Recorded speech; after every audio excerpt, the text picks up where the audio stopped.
All right, we're in the last section about functions in section 1.1. We're going to talk about one-to-one functions.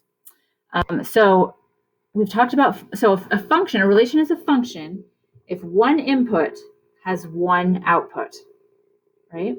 So it's okay if two people in a class have the same birthday. That could happen, but one person can only have one birthday, right? It can't happen that one person has two birthdays. So one-to-one functions are special. One-to-one functions mean everybody in the class, no two people in the class can have the same birthday. Okay? It means a one-to-one function is a function in which each output value corresponds to exactly one input value. Okay, so this is like a subcategory of functions. Okay? So let's think about this. Is a balance, so let's talk about a bank account, right? So there's a bank, so every bank account has some long, like 12-digit number that identifies it, right? So that's the bank account number. And the balance is how much money is in the account. So is a balance a function of the bank account number? If you have a bank account number, it can only have one balance, right? Hopefully bigger than zero. Let's say $100, right? If you have a bank account, it has some balance, and maybe it's $100, right? One input, one bank account can just have one balance. There's no way it could have $100 and also $500, right? It just has one balance. So is a balance a function of the bank account number? Yes. You give me a bank account, I'll tell you how much is in it. How about this? Is a bank account number a function of the balance? Okay, so if I say $500, is it possible that there's two different bank accounts that have $500 in them? Yeah, sure. Two bank accounts could both have $500. So is that a function? It's not a function that way. So let's ask this. Is a balance a one-to-one function of the bank account number? So what that's saying is, is it possible that two different bank accounts have the same balance? Could two different bank accounts have $100 in them? Yeah, they could. So is it one-to-one? No. Okay. So what's that kind of telling us, those three things together? Kind of seems like it has to be a function both directions, right? If something's a function one way and a function the other way, if there's a relation between two things and both directions give you functions, you've got a one-to-one function, okay? Because each input corresponds to exactly one output, no matter which direction you go. Okay, that's what it means to be one-to-one.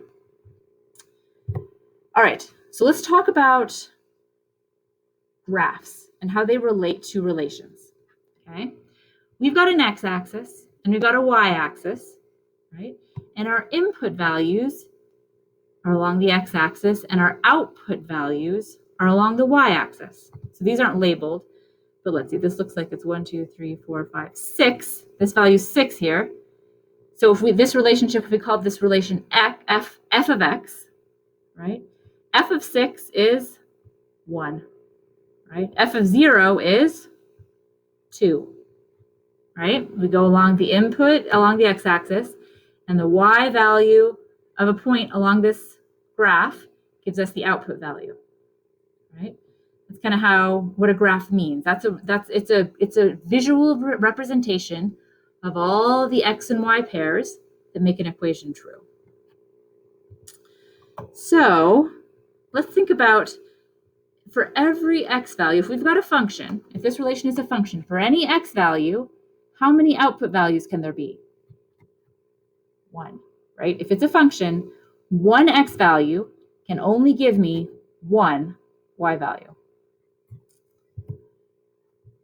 So that means we can use something called the vertical line test, right? We can look at a graph, and if every x value only gives me one output value, it's going to pass the vertical line test. What that means is anywhere I could move this red line anywhere along this axis, right? And it's only going to cross the graph one time. That's true if it's a function. How about this? Here we've got a graph of something, and this red dotted line, this vertical line, crosses the graph in two different places, right? What that means is, for this x value, I get two output values. It's like one person with two birthdays. Can't happen, right? The one input value gives me two output values. It fails the vertical line test. The vertical line crosses it in two different places. Not a function. How about this? Not a function, right? One x input value, one x value gives me two different y values. Not a function, okay? So that's an easy way to look at a graph and say, does this represent a function or not? If it passes the vertical line test, yes. If it doesn't, no.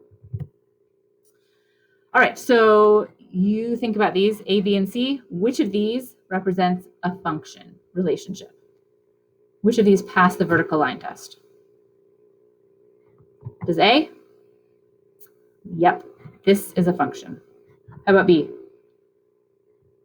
Yep, any vertical line is only going to cross this in one spot. It's a function. How about this? Nope, it's a circle. Fails the vertical line test, right? This vertical line crosses it here and there, not a function. It's an interesting relation, and we'll talk about circles later in the class, but it's not a function. All right, so let's talk about a horizontal line test. If something is one-to-one, it goes the opposite direction, right? If a function is one-to-one, every output value only has one input. It's the opposite of the vertical line test, right? So it's a horizontal line test. In this case, one output value corresponds to two different input values, right? One y value corresponds to this x value and this x value. Okay. Is this a function? Yes, this is a function. It passes the vertical line test. Is it one-to-one? No, because it fails the horizontal line test. Okay, so the vertical line test tells you if a graph represents a function, and the horizontal line test tells you if it represents a one-to-one function.